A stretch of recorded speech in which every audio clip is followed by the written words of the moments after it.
Is there utility in death?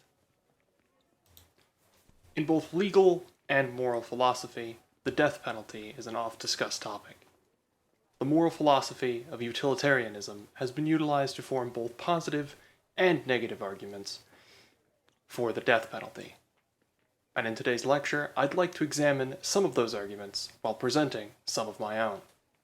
From the perspective of the utilitarian, actions must justify themselves through their social utility, generally formulated as the maximization of happiness and the minimization of suffering. Throughout this, I'd like to examine why a utilitarian might argue positively for the death penalty and offer rebuttals to some of those arguments. I'll be using John Stuart Mill's argument in favor of the death penalty as a basis for a positive utilitarian argument and referencing it throughout.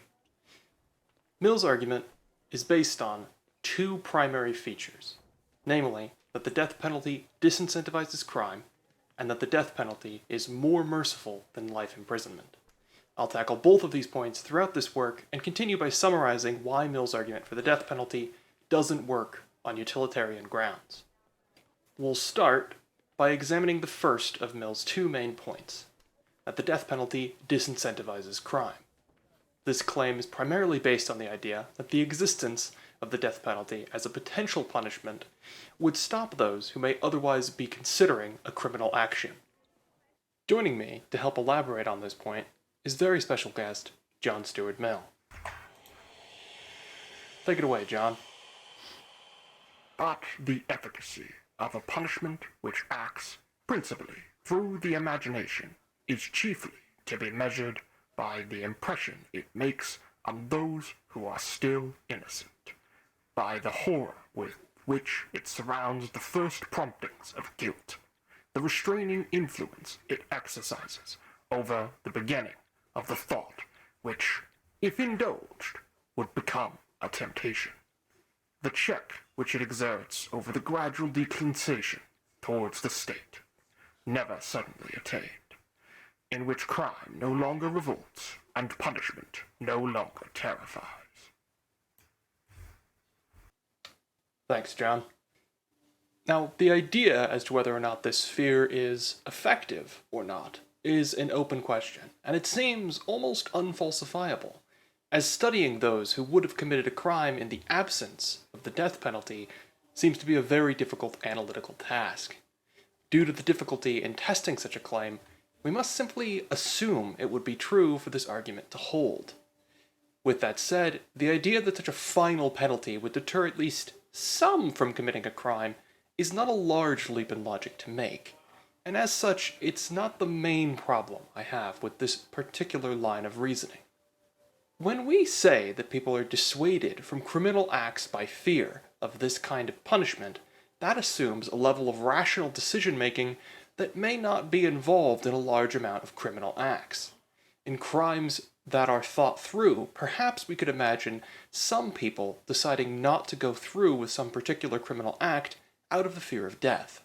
But in other moments, when the criminal act is one of a spontaneous impulse, this fear of death isn't going to be very relevant, because the actor isn't thinking rationally to begin with.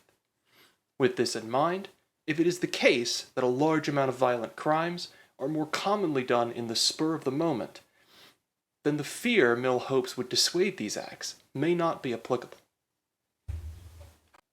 The second of the main points Mill makes is that the death penalty is more humane than life imprisonment. There could be much debate on a topic such as this, but I think that most recognize death isn't necessarily the worst thing that could happen to a person. In some scenarios, a life sentence is akin to a life of eternal torture, depending on the place one is imprisoned. Death may be preferable for some. Here, once again, to elaborate, Mill. Take it away, Mill. What comparison can there really be, in point of severity, between consigning a man to the short pain of a rapid death and immuring him in a living tomb, there to linger out what may be a long life in the hardest and most monotonous toil, without any of its alleviations or rewards, debarred from all pleasant sights and sounds, and cut off from all earthly hope, except a slight mitigation of bodily restraint or a small improvement of diet. Thanks again, Mel. I do find this argument somewhat persuasive, but only on the assumption that prisons are exactly as Mill describes. Prisons are primarily seen in a punitive sense within most of the modern world. Rehabilitation and accommodation are certainly not the primary considerations within their operation. The punishment of imprisonment seems to me to be one based fundamentally on the restriction of movement and operations within broader society. However, the lack of quality of life within that place of punishment isn't a necessity for the punishment to fulfill its function. In order to know if this line of reasoning is relevant for refuting Mill's point, we'd have to know whether or not his reasoning is based on the current reality of prisons or on the nature of the punishment prisons represent. When Mill refers to prisons as tombs, this could be taken to be a simple statement of the current reality of prisons in much of the modern world, or it could be taken as an indictment against the concept of restriction of operations within broader society. The separation of a dangerous individual from society alone doesn't seem to me to qualify the kind of life that Mill refers to. A prison could fulfill its purpose without consigning them to a necessarily monotonous toil. Therefore, if Mill was referring to the nature of that punishment, then I'd have to disagree with the idea that the death penalty is preferable to any possible version of prisons. However, I'm unconvinced that this is what Mill was arguing. Instead, I think his argument here is based on the empirical reality that modern prisons in much of the world are closer to what he describes than what I describe. With that said, I don't believe the fact that prisons are currently awful experiences necessarily means that the death penalty is good or even should be instated for however long it takes to reform our concept of prisons. Instead, the cruelty of modern prisons should make us promote or accelerate the reforming processes that would make the death penalty obsolete. Even if the use of the death penalty as a temporary measure may alleviate the suffering of some in the short term, the policy still ends up in the negative, thanks to one final problem I'd like to address. The final problem I'd like to address is one that Mill himself brings up in his argument. Simply stated, one of the biggest challenges to the death penalty is the possibility of innocence being punished. In the case of life imprisonment, or many other punishments, the decision is reversible. But the death penalty remains as a punishment that cannot be taken back. Once again, John Stuart Mill, joining us.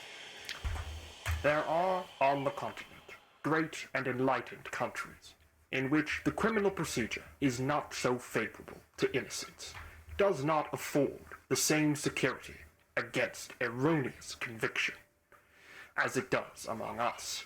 Countries where the courts of justice seem to think they fail in their duty unless they find somebody guilty, and in their really laudable desire to hunt guilt from its hiding places, expose themselves to a serious danger of condemning the innocent. Thanks, Mill. Whilst Mill was speaking of foreign justice systems and contrasting them with the supposed competence of his own, it does show how Mill understood that advocates of the death penalty must take seriously the possibility of justice systems not being able to guarantee that no innocent would fall victim to the punishment. Mill would go on to argue that the death penalty would actually strengthen some justice systems because anyone delivering such a punishment would take very seriously such an irreversible decision. This notion, however, doesn't seem to be based on anything more than supposition, and while we might theorize about whether or not judges take doling out punishments more seriously when the death penalty is permitted, we already know for a fact that the justice systems of the world remain imperfect. As long as false convictions remain a serious possibility, the idea that the theoretical benefits of the death penalty outweigh those odds must be wholeheartedly dismissed. While Mill gives clear reasons for why he supports the death penalty, I find his two main points to be insufficient utilitarian grounds for supporting the policy. Proving that the death penalty prevents crime through fear is a difficult empirical claim to prove, and may not even act as a preventative measure against crimes that are committed in the spur of the moment. As for his second point, while life imprisonment can potentially be worse than death, it isn't necessarily so. And given the restructuring of prison systems and how we think of them, they could be made to a more humane standard. Finally, justice systems and evidence-gathering procedures aren't advanced enough to guarantee that no innocent person dies from a single error or misstep, and such a risk is unnecessary when the benefits of the policy remain dubious in the first place. Due to this, I ultimately don't see how these points allow us to arrive at the death penalty being an overall gain of utility.